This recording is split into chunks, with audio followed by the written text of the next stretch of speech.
오늘은 1월달 마지막 주일 말씀으로 참되게 예배하는 자란 제목으로 요한복음 4장 21절에서 26절의 말씀을 갖고 하나님의 말씀을 나누도록 하겠습니다. 올 한 해 저희들이 여호와만을 섬기려면은 제일 중요한 것 중에 하나가 뭐니 해도 예배에 성공해야 됩니다. 아멘. 예배를 바로 드리고 예배를 우리가 빠지지 말고 또한 우리의 삶이 예배가 되도록 어떠한 상황에서도 어떠한 환경에서도 예배를 우리가 드릴 때 올 한 해가 성공하는, 올 한 해가 정말 하나님 앞에 기쁨을 드리는 그러한 칭찬받는 한 해가 될 줄 믿습니다. 우리가 예배에 실패하면 우리의 삶도 실패하는 것이고, 예배에 실패하게 되면은 우리가 삶에서 아무것도 기쁨도 희락도 없어지게 되는 것이고, 슬픔과 좌절과 실망뿐인 그러한 삶을 산다고 여러분들이 생각하시면 될 것입니다. 우리가 올 한 해 어떻게 성공적인 한 해를 우리가 살 수 있나, 그것의 답은 오늘 본문에 담겨 있다고 할 수 있겠습니다. 오늘 본문 우리가 잘 아는 본문입니다. 그렇죠? 이 본문을 갖고 여러분들 하나님의 말씀 많이 들어보셨을 거예요. 성경 공부도 많이 해보셨을 것이고, 참 우리에게 익숙한 그러한 본문의 말씀입니다. 오늘 본문에 누가 등장합니까? 사마리아의 여인이 등장을 합니다. 이 사마리아 여인이 예수님을 만나서 예수님과 변론을 하며 예수님 앞에 정말 참 진리를 깨닫는, 예수님을 영접하는 그러한 역사의 장면이 오늘 본문에 실려 있습니다. 오늘 본문을 좀 더 이해하기 위하여서는 우리가 이 사마리아라는 것에 대해서 좀 알 필요가 있습니다. 사마리아가 무엇이죠? 어서 많이 들어보기는 들어봤는데 사마리아가 뭔지, 사마리아에서 무슨 일이 있었고 사마리아가 역사적으로 성경적으로 어떤 의미를 갖나 하는 것에 대해서 말을 한번 해보라 그러면은 하실 분들이 과연 몇이 있을까? 사마리아의 여인은 알겠는데, 그 사마리탄이라 그래가지고 정말 그 사마리아의 그 여인들이 선한 일을 했던 그러한 것들은 우리가 알겠는데, 과연 사마리아가 어떤 의미를 갖는지 우리가 얘기하려면 그렇게 아시는 분이 많지 않을 것입니다. 지금도 사마리아가 있습니다. 지금도 성지순례를 가보면은요, 예루살렘에서 위쪽으로 조금만 가면은 한 70km? 70km 정도 가면은 지금 사마리아가 있습니다. 사마리아는 어떤 곳이냐 하면은 산지예요. 산지. 그래가지고 지난주에 저희가 그 예수님이 자라셨던 나사렛도 산지였지만 이 사마리아는 더 큰 산지입니다. 이곳에 가보면은요, 산이 두 개가 이렇게 쫙 있어요. 산이 두 개가 있어요. 무슨 산이냐 하면은 하나는 그리심산이라고 한 산이 있고, 그 다음에 다른 산은 에발산이라고 해가지고 산이 두 개가 이렇게 쌍둥이산 같이요, 이렇게 쭉 이렇게 있습니다. 한국에 가면 그 쌍둥이 산 같은 게 있어요. 저기 전라도 어디 주황산인가? 어디 전라도에 가면은 진안인가? 거기 가면 이렇게 쌍둥이 이렇게 같이 산 같이 해가지고 이렇게 봉우리가 이렇게 두 개가 있는 산이 있는 곳이 있습니다. 많은 사람들이 그 참 광경이 좋아가지고 많이 찾는다 그래요. 이 산도 마찬가지로 쌍둥이 같이 산이 거의 비슷한, 에발산이 한 50m, 60m 좀 더 높고 그리심산이 조금 낮은 그런 산이 양쪽에 딱 있습니다. 그 안에 뭐가 있냐? 바로 세겜이라는 그 동네가 이렇게 있습니다. 그곳이 바로 사마리아예요. 사마리아가 역사적으로 갖는 의미는 무엇이냐면 사마리아는 북이스라엘의 수도였습니다. 예. 우리가 이스라엘의 수도라 그러면은 예루살렘을 흔히 알게 됩니다. 그런데 이 이스라엘 왕국이 솔로몬 왕정을 마지막으로 어떻게 되죠? 분단이 돼요. 예. 분단이 돼서 남유다 그리고 북이스라엘로 나눠지게 됩니다. 남유다에는 유다와 베냐민 족속 두 족속만 남게 됩니다. 그러면 12지파 중에 나머지 10지파는 다 어디로 가냐? 이스라엘, 북이스라엘로 넘어가게 되는 거예요. 그렇게 해서 나라가 나눠지게 됩니다. 남유다는 예루살렘을 차지하게 됩니다. 그런데 북이스라엘은 수도를 어디로 정하냐? 수도가 있어야 될 거 아니에요, 그렇죠? 엄연히 같은 민족이지만 나눠져 있어요. 예. 남한의 수도는 어디입니까? 서울이죠. 북한의 수도는 어디예요? 평양이에요. 그렇듯이 남유다와 북이스라엘도 수도가 나눠지게 됩니다. 그래서 수도를 정한 곳이 어디냐 하면 사마리아를 수도로 정하게 됩니다. 근데 여기서 무슨 문제가 생길까요? 여기서 무슨 문제가 생길까요? 오늘 예배하는 것이죠? 예, 예배하는데 문제가 생깁니다. 모든 절기가 이스라엘 백성에게는 있습니다. 그렇죠? 이 절기 때마다 예배를 드려야 되는데 어떠한 일이 생겼냐 하면 절기 때가 되면은 예배하러 북이스라엘에 있는 사람이 어디로 오냐면 예루살렘으로 넘어오게 되는 거예요. 여러분 한번 상상을 해보십시오. 엄연히 다른 나라입니다. 평양에 있는 사람들이 추석 때 서울로 부모 찾고 친척 찾아서 매번 추석 때, 설날, 구정 또 무슨 뭐 있을 때마다 내려온다고 생각하십시오. 어떤 분들은 정말 평화스럽고 정말 환상적인 남북 간의 교류다 얘기하시는 분들도 있을 것이고, 어떤 또 이 정치를 하는 사람들 입장에서는 이게 완전히 다른 국가인데 이렇게 됨을 통해서 체제가 완전히 틀리죠. 북한과 남한은 체제가 틀립니다. 그 체제가 틀린 곳에서 이렇게 완전히 혼잡을 해버리면 어떻게 됩니까? 체제가 어느 한쪽은 붕괴가 되는 거예요. 그렇죠? 예.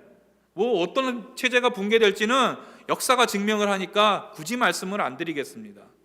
그게 체제가 붕괴되는 거예요. 그거를 허락을 못 하는 거예요. 그렇죠? 이때도 예루살렘으로 절기 때마다 예배를 드리러 갔는데 북이스라엘의 왕이 그것을 이제는 볼 수가 없어서 어떻게 했냐? 예루살렘에 있는 이 성전을, 똑같은 성전을 어디에다 드리냐 하면 그리심산 위에다가 성전을 탁 짓게 됩니다. 지금도 그 그리심산에 올라가 보면요, 성전의 그 터가 지금도 남아 있고 거기에 회당이 하나 이렇게 동그랗게 해가지고 동그란 그 회당 지붕이 있으면서 그곳에 지금 있습니다.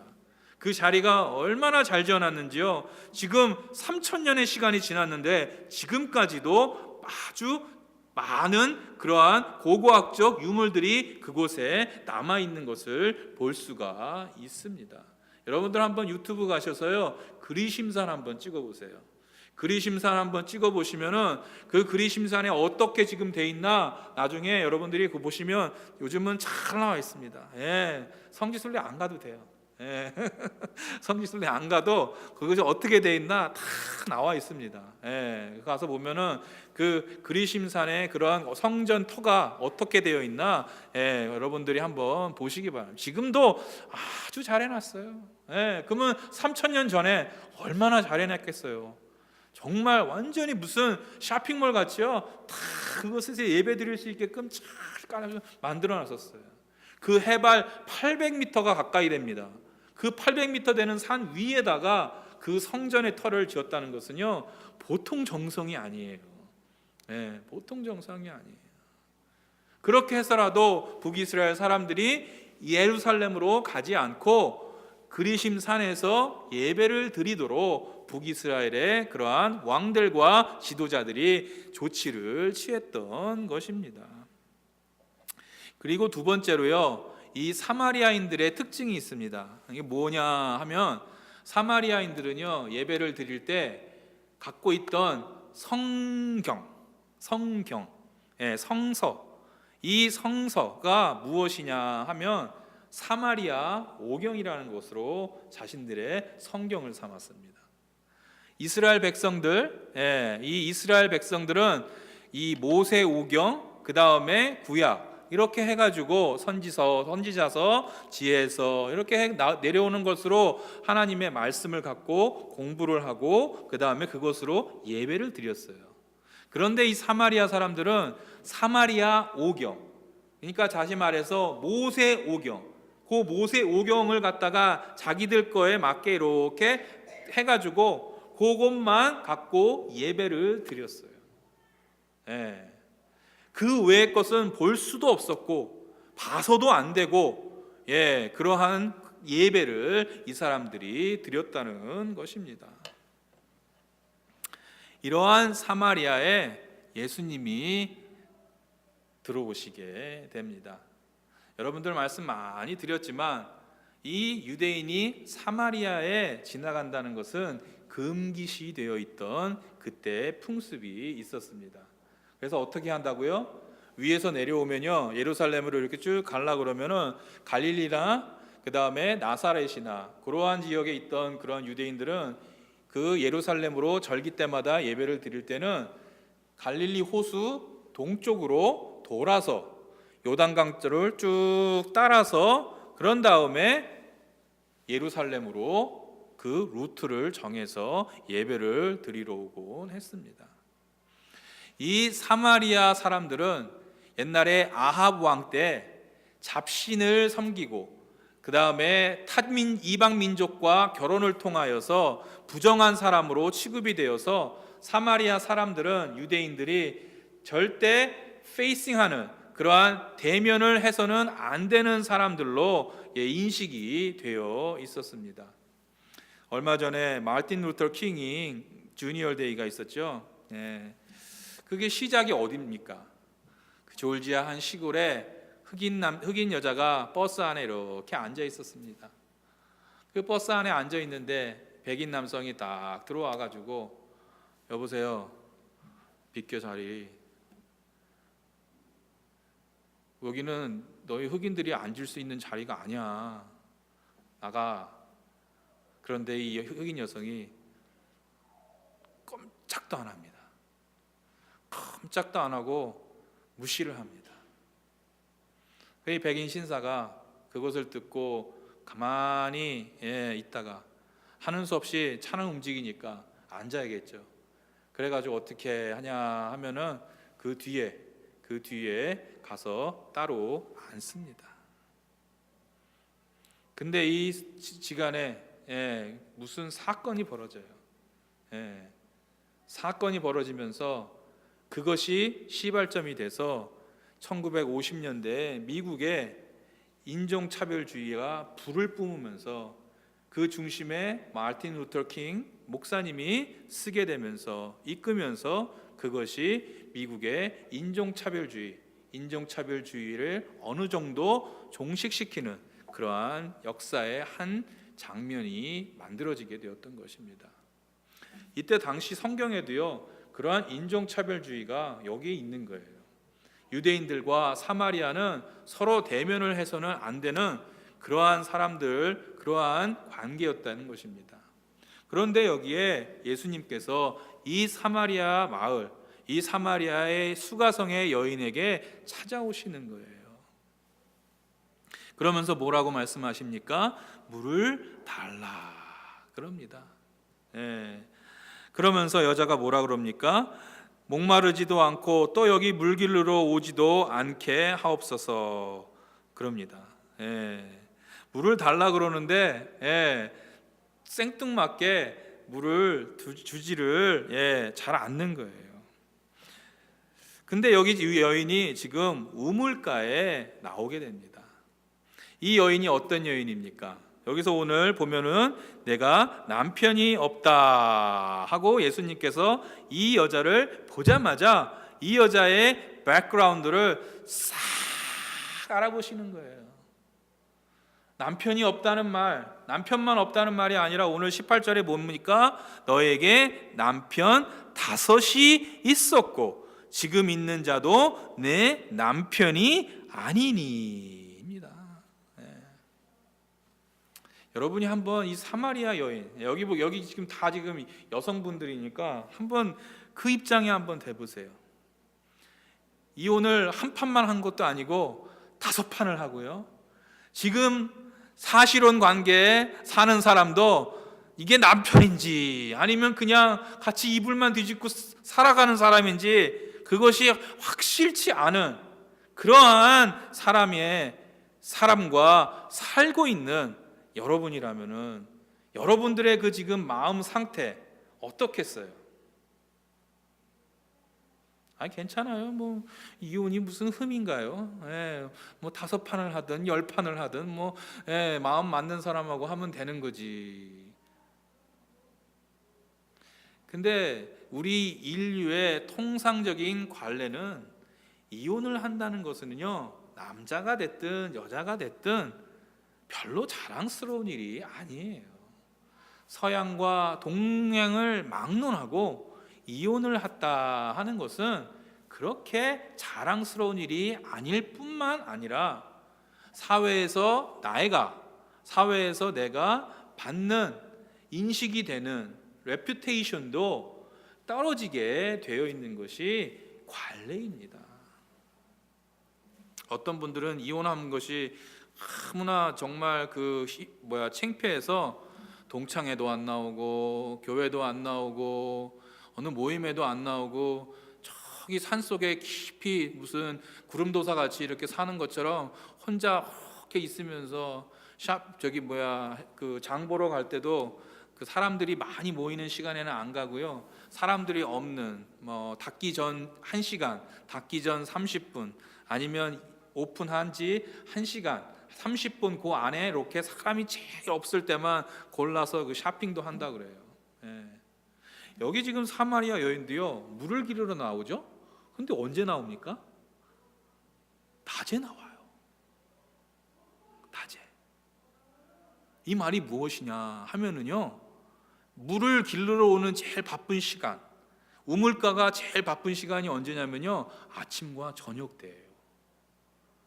하루를 시작하기 전에 물이 있어야죠. 씻어야 되니까. 그리고 음식을 하려면 물이 있어요. 그래서 그 새벽에 가가지고 물을 다 우물에서 퍼와요. 그리고 하루를 나가서 생활을 하게 되고, 그리고 언제 또 합니까? 집에 들어와서 오면은 씻어야 되죠. 그러려면 어떻게 합니까? 물을 또 새로 길러 와야 돼요. 그때가 우물가가 제일 바쁜 때예요. 근데 이 여인은요, 언제 우물가에 지금 나타나냐면요, 낮에 지금 나타나는 거예요. 그 말은 무슨 말이냐면요, 이 여인이 지금 상처가 많다는 거예요. 이 여인이 지금 겉에는 말짱해 보이는지 모르지만 정말 많은 상처와 많은 마음 안에 정말 말할 수 없는 번민과 스토리가 많다는 거예요. 예수님은 이 여인을 다 알아보더니, 네가 이혼을 5번이나 했구나. 남편이 다섯 번이나 있었고 지금 또 다른 남자하고 사는데 그것이 네가 지금 정말 남편으로 대하고 사는지도 모르겠다 하는 사실을 딱 집어내시는 거예요. 이거 보면서 예수님도 좀 아시면은 그냥 모른 척하고 쭉 넘어가시지 뭐 그런 걸까지 뽑아서 이렇게 얘기를 하시나. 근데요, 우리가 하나님을 만날 때요, 우리가 제정신에는 하나님 못 만납니다. 믿으십니까? 우리가 뭔가 아프고 상처가 있고 번민하고 그럴 때 예수님을 만나는 거예요. 그럴 때 예수님이요, 사람들은 우리를 안 찾아요. 사람들은 우리를 외면해요. 하지만 그때 정말 도둑같이 예수님께서 우리에게 나타나시는 거예요. 왜 나타나셔요? 뭐 우리가 잘못한 거 더 이렇게 끄집어가지고 뭐 상처 주시려고요? 아니에요. 치유의 하나님께서, 치유의 예수님께서 우리를 빛과 같이 찾아오시는 거예요. 오늘도 지금 이 여인에게 예수님께서 빛과 같이 임하시는 것입니다. 그러면서 본격적인 대화가 이어갑니다. 그런데 이 여인이 뭐라고 얘기합니까? 이 여인이 20절에 보면은 우리 조상들은 이 산에서 예배하였는데 당신들의 말은 예배할 곳이 예루살렘에 있다 하더이다 라고 말합니다. 그러면서 예수께서 뭐라고 말씀하십니까? 여자여 내 말을 믿으라. 이 산에서도 말고 예루살렘에서도 말고 너희가 아버지께 예배할 때가 이르리라 라고 말씀합니다. 여기서 말하는 이 산이 어떤 산일까요? 제가 아까 말씀드린 바로 그리심산을 얘기하는 거예요. 사마리아에 있는 그리심산. 이 사마리아인들은요, 북이스라엘 사람들은 이 그리심산에서 예배를 하였어요. 그리고 남유다 사람들은 예루살렘에서 예배를 하였고요. 그래서 지금 남유다 사람들과 북이스라엘 사람들이 이렇게 나눠져서 예배를 하는데 과연 어디서 예배를 드리는 것이 참 예배냐? 어디서 예배를 드리는 사람들이 제대로 예배를 드리는 사람들이고 그렇지 않느냐 하고 지금 선지자 같은 예수님에게 물어보는 거예요. 그 말씀은 무엇이냐 하면 이때 당시에 남유다 사람과 북이스라엘 사람들 사이에서 서로 이 예배하는 장소 갖고 신랄한 그러한 디베이시, 그러한 토론과 경론이 있었다는 것을 증명하는 것입니다. 우리는 이때까지 처음부터 지금까지 내려오는 예루살렘 성전에서 예배를 드리니 우리가 진정한 예배자요 참되게 예배하는 자다라고 남유다 사람들은 그 안에서 마음을 갖고 있었을 거예요. 그럼으로써 북유다에서 북이스라엘에서 예배를 드리는 사람들은 참 예배를 드리는 사람들이 아니다라고 생각했던 것이에요. 또한 반대로 북이스라엘 사람들은 아니다. 예루살렘은 성전의 망했다. 예루살렘 성전은 망했고 그 예루살렘 성전에는 하나님이 안 계시기 때문에 이 산 그리심산에서 드리는 바로 예전에 모세가 그곳에서 12지파들을 나눠서 한 반은 그리심산에 반은 에발산에 이렇게 나눈 것처럼 그 모세가 직접 모세의 흔적이 남아있는 이 그리심산에서 예배를 드리는 자들이 진정한 모세의 자손이요 진정한 참 예배를 드리는 사람들이라 하고 그러한 자만과 자기 생각에 잡혀 있었다는 것입니다.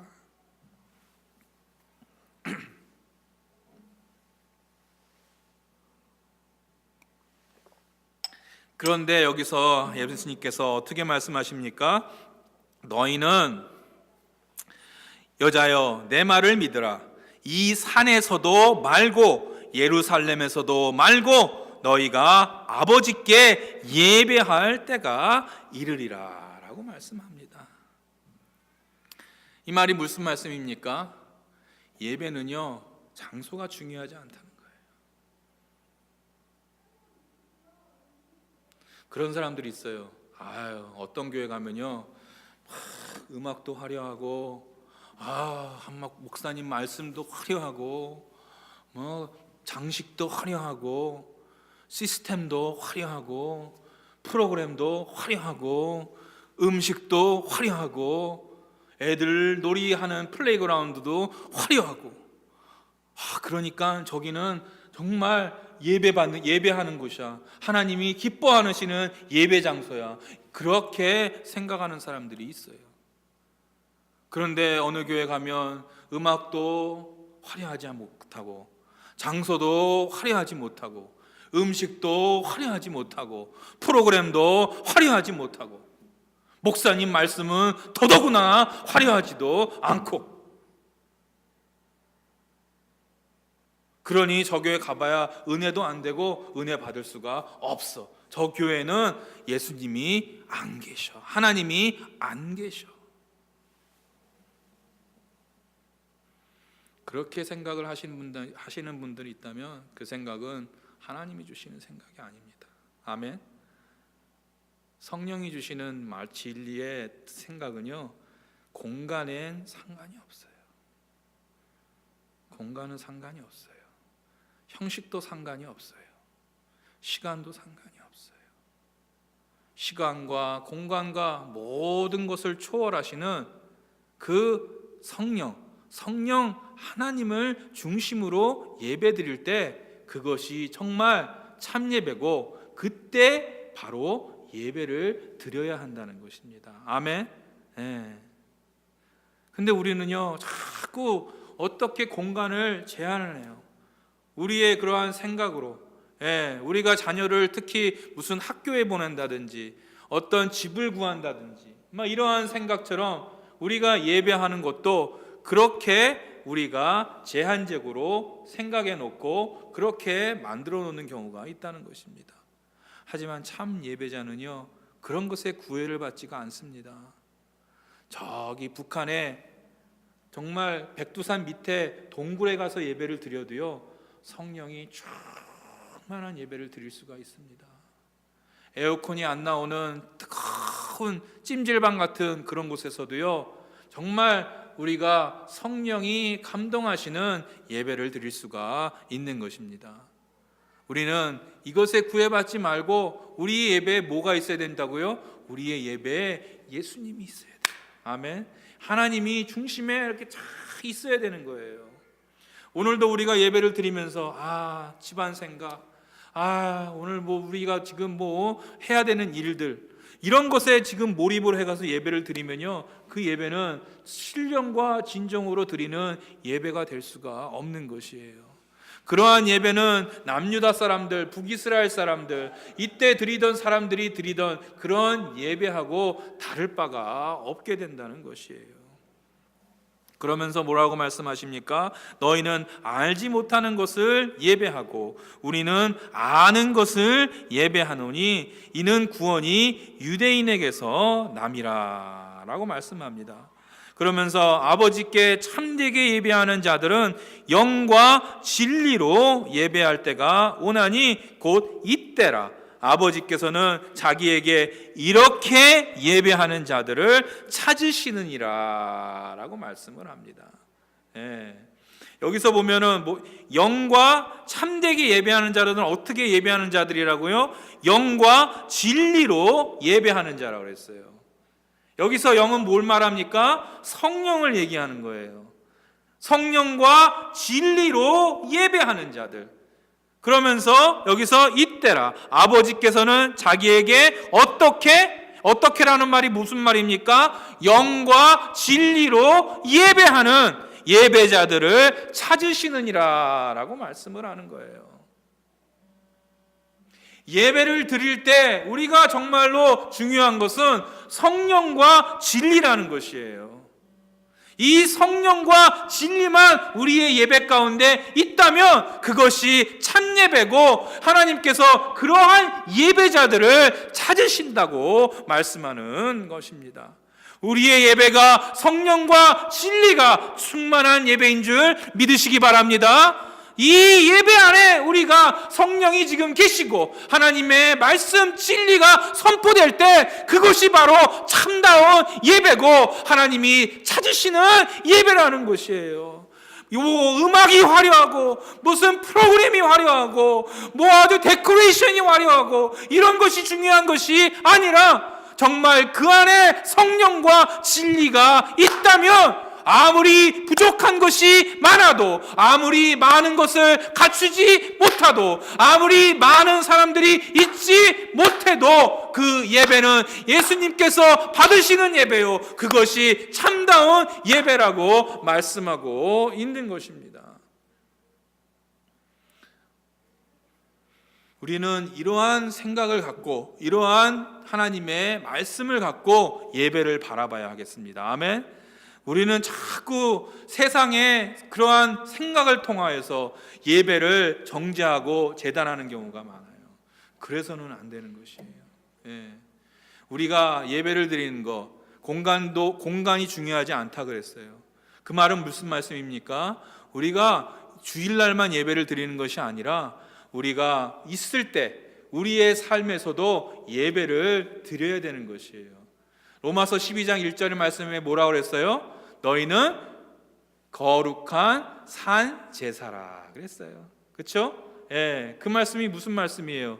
그 말씀은 우리가 우리의 삶에서도 예배를 드려야 한다는 것이에요.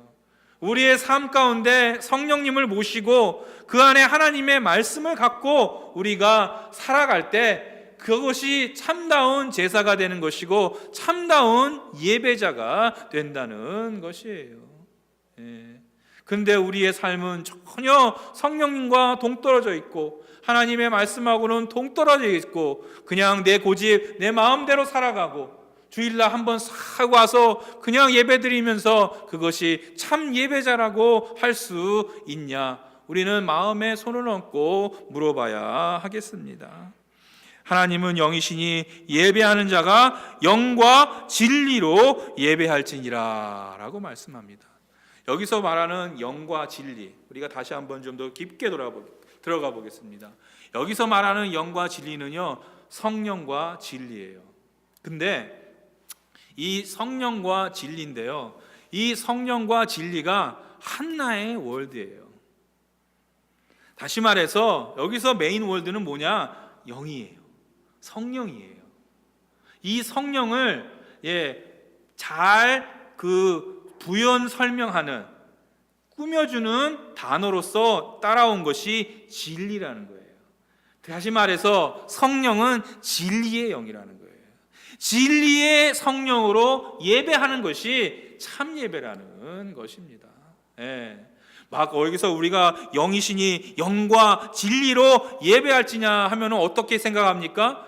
막 예배를 드릴 때 막 정성과 모든 혼과 막 이렇게 우리가 드린다고 생각을 해요. 그 뜻이 아니에요. 물론 예배는 모든 것을 다 바쳐서 우리가 정말 혼신을 다해서 예배는 드려야 하는 우리의 태도입니다. 하지만 여기서 말하는 이 사마리아 여인, 이 사마리아 여인은요 정말 혼신과 열정을 다해서 예배를 드리던 사람이에요. 이 사마리아 사람들 지금도 그 그리심산에 올라가서 보면은 얼마나 이 사람들이 그 성전을 잘 가꾸고 지금까지도 그 성전터를 잘 보관하고 있냐, 그 보면은요 저 사람들이 하나님을 예배했던 그 정성과 혼신은 우리가 어떻게 보면 누구도 비교할 수 없는 것이에요. 우리는 교회에 와서 청소하는 거 하나도 싫어합니다. 교회에 와서 모세럽하고 교회에 와서 봉사하는 것도 싫어할 때가 많아요. 그런데 이 사람들은요 정말 모든 사람들이 그 하나님의 성전을 얼마나 열심히 얼마나 보좌하고 보살피고 갖고 놀지 몰라요. 그 열정과 그 혼신은 누구도 질문을 다룰 사람이 없었다는 것이에요. 예수님도 그거를 아시는 거예요. 그 말씀에 예수님께서 왜 너희들이 혼신과 열정을 다해서 예배를 드리지 않느냐 하고 말씀하시겠습니까? 아니에요. 이 말씀은 그들 안에 성령이 빠져 있다는 거예요. 사마리아 사람들이 어떻게 예배를 드렸다고 그랬어요? 사마리아 사람들은 사마리아 오경으로 예배를 드렸어요. 이스라엘 사람들도 구약으로만 갖고 예배를 드렸어요. 그럼 이 사람들 안에 빠진 게 있어요. 뭐가 미싱이 돼 있습니까? 이 사람들 안에는요 열심을 다하고 하나님의 말씀이 있는지는 모르지만 그들 안에 미싱이 되어 있는, 빠져 있는 것이 뭐냐면 성령이 빠져 있는 거예요. 아멘. 우리 안에 성령이 빠져 있다면 그 예배는 아무도 쓸모없는 예배가 되는 거예요. 여러분들 이 교회에 오실 때, 여러분들 기도하실 때 첫 번째 중요한 게 뭐냐 하면요, 성령이 임하소서 하고 기도하시기 바랍니다. 성령이 이곳에 다 임재를 하셔야 돼요. 성령이 이곳에 다 임재를 하셔서 그 성령이 우리의 예배를 이끄셔야 돼요. 예. 그래서 정말 우리가 우리의 생각과 논리와 이런 것으로는 어떻게 설명할 수 없는, 정말 무엇인가 설명할 수 없는 그것에 끌려서 우리가 예배를 드릴 때 그것이 영과 진리로 예배하는 참 예배라 말씀하고 있는 것입니다. 올 한 해 영과 진리로 성령으로 예배하는 저와 여러분이 되시기를 주님의 이름으로 축원합니다. 우리의 자녀들도 정말 참되게 예배하는 성령과 진리로 예배하는 우리의 자녀들이 되기를 주님의 이름으로 축원합니다. 그럴 때 올 한 해 우리가 마귀와 사탄의 공격에 우리가 넘어지지 아니하고 승리하는 예배자가 될 줄 믿습니다.